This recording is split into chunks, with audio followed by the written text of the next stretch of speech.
Hi viewers, welcome back to 20 Vera costume. இந்த வீடியோவில் ஒரு ஆரி செக்குடு ப்ளவுஸ் டிசைனை நார்மல் சூயிங் நீடில் எப்படி மேக் பண்ணலான்னு பார்க்கலாம். ஸோ அதுக்கு ஃபேப்ரிக்கில் செலக்ட் பண்ணியிருக்கிற இடத்துல இந்த மாதிரி லைன்ஸ் கொடுங்க. ஸோ செக்குடு டிசைனாக நம்ம வந்து ஹரிசாண்டல் அண்ட் வெர்டிக்கலாக லைன்ஸ் வந்து ஃபார்ம் பண்ணோன்னா நம்மளுக்கு ஒரு செக்குடு டிசைன் வந்து கிடைக்கும். ஸோ அதே மாதிரி நீங்கள் வந்து ஹரிசாண்டல் அண்ட் வெர்டிக்கல் டைரக்ஷனில் லைன்ஸ் வந்து மேக் பண்ணிக்கோங்க.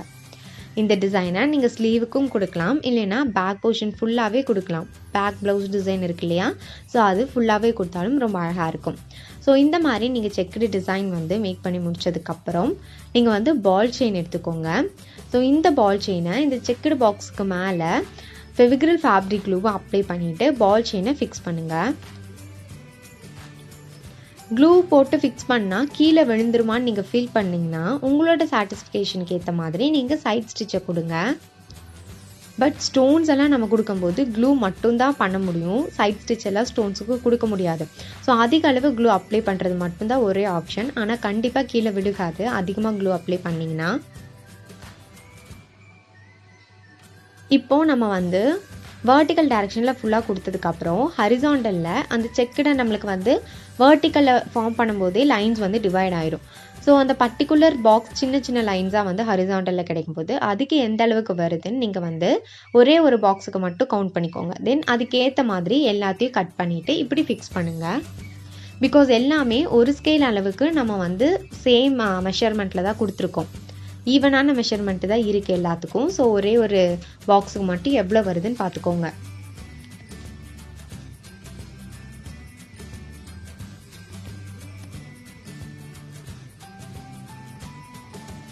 எனக்கு ஒரு பாக்ஸுக்கு மட்டும் 12 வந்துச்சு. ஸோ அதே மாதிரி எல்லாத்தையும் நான் 12 கட் பண்ணிவிட்டு தென் இந்த மாதிரி நான் ஃபிக்ஸ் பண்ணுறேன்.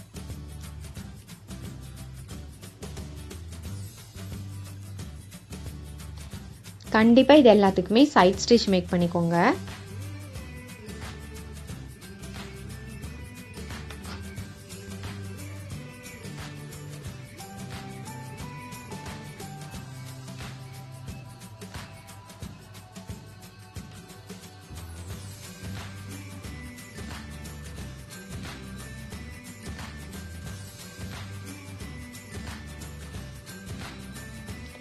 இப்போது ஜரி த்ரெட் வந்து எடுத்துக்கோங்க. So golden colour zari thread வச்சு நம்ம வந்து செயின் ஸ்டிச் வந்து மேக் பண்ண போகிறோம்.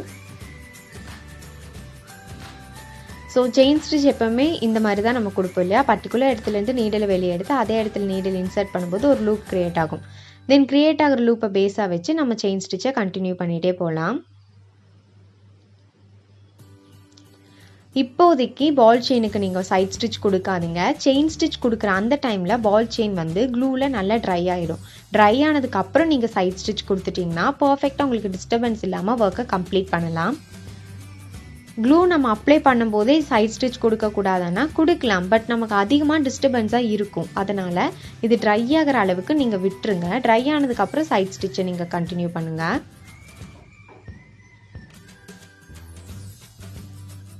ஸோ பால் செயினை ஃபிக்ஸ் பண்ணியிருந்தோம் இல்லையா, இதை சுற்றி ஃபுல்லாகவே வந்து இந்த மாதிரி செயின் ஸ்டிச்சால் கம்ப்ளீட் பண்ணி முடிச்சதுக்கப்புறம் ஃபெவிக்ரில் ஃபேப்ரிக் க்ளூவை செக்குடு பாக்ஸோட சென்டரில் ஃபிக்ஸ் பண்ணுங்கள். ஸோ இது எதுக்காகனா ரெட் கலர் ஸ்டோனை இந்த இடத்துல நம்ம ஃபிக்ஸ் பண்ண போகிறோம். ஸோ குந்தன் ஸ்டோன் அந்த மாதிரி இல்லை, நார்மலாக ஒரு ஸ்டோன்ஸ் கிடைக்கும்ல, அவைலபிளாக இருக்கும்ல, அந்த ஸ்டோனில் ரெட் கலரை நான் செலக்ட் பண்ணியிருக்கேன். இதை சென்டர் பார்ட்டில் இப்படி ஃபிக்ஸ் பண்ணிக்கோங்க.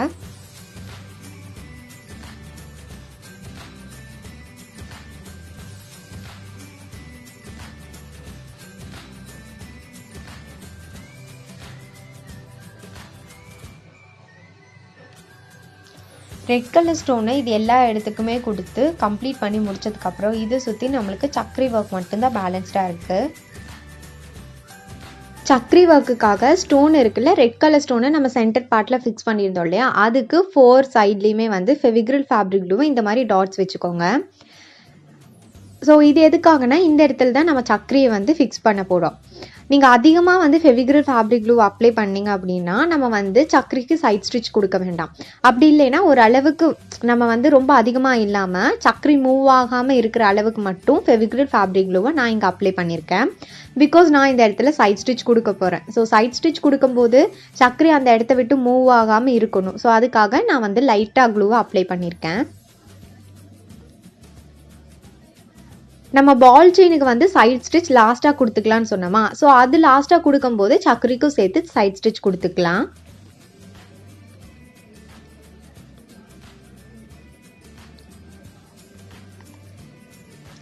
சக்கரி வந்து மார்க்கெட்டில் 2 விதமாக அவைலபிளாக இருக்கும். ரிங் மாதிரி இருக்கும், இன்னொன்று பால் செயினை நம்ம வந்து ரிங்காக மாற்றினா எப்படி இருக்குமோ அந்த மாதிரி தான் இருக்கும்.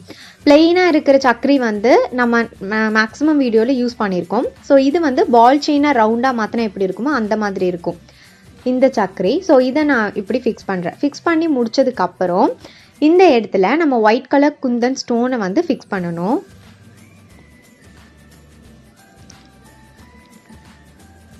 ஸோ ஒயிட் கலர் குந்தன் ஸ்டோனை வந்து ஃபிக்ஸ் பண்ணோன்னா ஒர்க் கம்ப்ளீட் ஆயிரும். ஸோ அதுக்கு முன்னாடி நம்ம வந்து சைட் ஸ்டிச் கொடுக்கலாம். இந்த மாதிரி, அதாவது நம்ம என்ன ஒரு செயின் ஸ்டிச் எடுத்தாலும் சரி, ஸ்டோன் செயின் இருக்கு இல்லையா, ஸ்டோன் செயின் எடுத்தாலும் சரி, இல்லை பால் செயின் எடுத்தாலும் சரி, ஸோ அதோட சைடில் வந்து ஸ்டிச்சஸ் போடுறதா சைட் ஸ்டிச் அப்படின்னு நம்ம சொல்லுவோம். ஸோ பால் செயின் ஃபுல்லாகவே வந்து ட்ரை ஆகிடுச்சு. இனி வந்து அந்த பிளேஸை விட்டு இது மூவ் ஆகாது. இப்போ நம்ம ஈஸியாக சைட் ஸ்டிச் கொடுத்து கம்ப்ளீட் பண்ணிக்கலாம். பால் செயினுக்கு ஃபுல்லாக நீங்கள் சைட் ஸ்டிச் கொடுத்து இந்த மாதிரி சைட் ஸ்டிச் கொடுத்து கம்ப்ளீட் பண்ணி முடிச்சதுக்கப்புறம் நம்ம அந்த சக்கரி இருக்கு இல்லையா, சக்கரிக்கும் சைட் ஸ்டிச் கொடுத்து கம்ப்ளீட் பண்ணிக்கோங்க. ஸோ இதுக்கு யூஸ் பண்ணுற த்ரெட்டு வந்து நார்மல் சூயிங் த்ரெட்டு தான். இது வந்து க்ரீம் கலர், அதாவது கோல்டன் கலர் இருக்கு இல்லையா, ஸோ அந்த கலரில் இருக்கும். ஸோ அந்த மாதிரி யூஸ் பண்ணும்போது தான் நம்மளுக்கு வந்து பால் செயினாக இருந்தாலும் சரி, நம்ம பீட்ஸ் அந்த மாதிரி கொடுக்கும்போது இந்த த்ரெட்டு வந்து வெளியே தெரியாது. ஸோ என்ன மெட்டீரியல் நம்ம வந்து ஆரி ஒர்க்குக்கு யூஸ் பண்ணாலும் அதுக்கு ஆப்டாக இருக்கும் இந்த colour sewing thread. So zari த்ரெட்டெல்லாம் யூஸ் பண்ணி சைட் ஸ்டிச் கொடுக்காதீங்க, நல்லா இருக்காது. இந்த மாதிரி சூயிங் த்ரெட் கொடுத்து சைட் ஸ்டிச் கொடுங்க. இந்த மாதிரி பால் செயினுக்கும் அண்ட் சக்கரிக்கும் வந்து சைட் ஸ்டிச் கொடுத்து கம்ப்ளீட் பண்ணி முடிச்சதுக்கப்புறம் இப்போ அந்த சக்கரி இருக்கு இல்லையா, சக்கரியோட சென்டர் பார்ட்டில் ஃபெவிக்ரில் ஃபேப்ரிக் க்ளூவை அப்ளை பண்ணிக்கோங்க.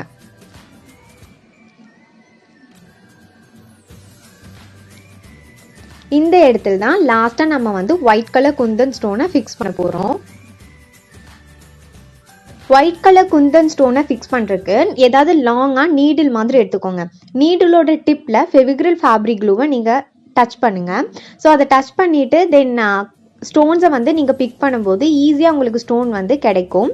அப்போ நம்ம வந்து ரொம்ப ஈஸியாகவே ஸ்டோன்ஸை வந்து எந்த இடத்துல ஃபிக்ஸ் பண்ணணுமோ அந்த இடத்துல ஃபிக்ஸ் பண்ணிக்கலாம். ஸ்டோன்ஸ் வந்து எடுக்கிறதுக்குன்னு தனியாக நீடில் இருக்கான்னு ஒருத்தங்க கேட்டாங்க. ஸோ அதுக்காக தான் நான் இதை சொல்கிறேன். நீங்கள் நீடிலோ இல்லை ஏதாவது ஸ்டிக்கோ எடுத்து அந்த ஸ்டிக்கோட கார்னர், அந்த டிப் இருக்கு இல்லையா, அந்த டிப்பில் வந்து க்ளூவை லைட்டாக எடுத்துக்கோங்க. எடுத்துட்டு ஸ்டோன்ஸை நீங்கள் வந்து ஸ்டோன் மேலே தொட்டிங்கன்னா அந்த ஸ்டோன் உங்களுக்கு அந்த நீடிலோட வந்துடும். தென் அதை வந்து எந்த இடத்துல ஃபிக்ஸ் பண்ணணுமோ அந்த இடத்துல இந்த மாதிரி நீட்டாக ஃபிக்ஸ் பண்ணி முடிச்சுக்கோங்க. ஸோ இது கம்ப்ளீட் பண்ணதுக்கப்புறம் இதோட லுக் இந்த மாதிரி தான் இருக்கும்.